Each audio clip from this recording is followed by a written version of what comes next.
एक विधवा महिला तीन तीन पुरुषासोबत ती प्रत्येकाला वेगवेगळ्या टायमाला भेटायची।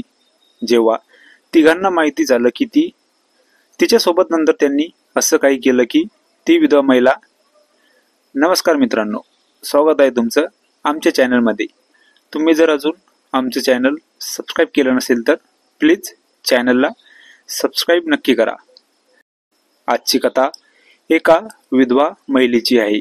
ती तीन पुरुषांना कशी भेटते आणि त्यांना कसा वेगवेगळा वेळ देते आणि नंतर त्या तिघांना माहीत झाल्यावर काय होतं हे तुम्हाला या कथेत सांगणार आहे। तर मित्रांनो, कथा खूपच रोमांचक आहे। कथा पूर्ण ऐका, तुम्हाला कथा आवडेल। कथा आवडल्यास व्हिडिओला लाईक करा आणि चॅनलला सबस्क्राईब करा। तर चला कथेला सुरुवात करूया। रुपाली ही एक विधवा महिला होती। तिला लग्ना अगोदर एकासोबत प्रेम झालं होतं, तो अंकित। पण जेव्हा रुपालीचं लग्न होतं तेव्हापासून अंकित आणि रुपालीचं बोलणं बंद होतं। पण 2-3 वर्षानंतर असं काही होतं की रुपालीच्या जीवनात कठीण प्रसंग येतो आणि तिचा नवरा तिला सोडून जातो। ती आता विधवा असते। नंतर ती परत अंकित सोबत बोलायला लागते। अंकित दूर राहत असतो, त्यांचं फक्त बोलणं होतं। शेजारी एक मुलगा राहत होता। तो अगोदरपासून रुपालीच्या मागे होता। त्याचं नाव मंगेश।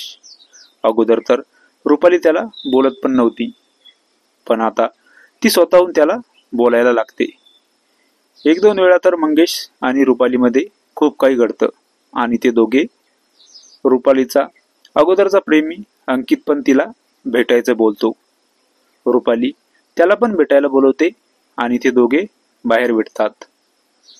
अंकित आणि रुपाली एका हॉटेलमध्ये भेटतात आणि त्यांच्यात नको ते आता अंकित तिला परत भेटायला बोलवतो।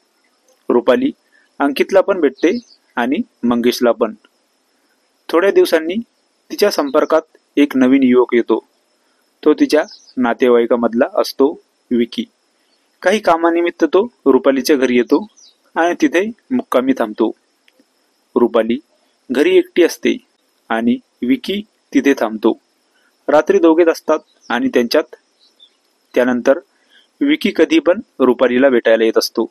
रुपाली विधवा असते, पण ती त्या तिघांना पण भेटते। त्यांना ती भेटायचा वेगवेगळा टाइम देत असते आणि त्या तिघांना कधी माहिती होऊ देत नाही की ती केव्हा कोणाला भेटत असते।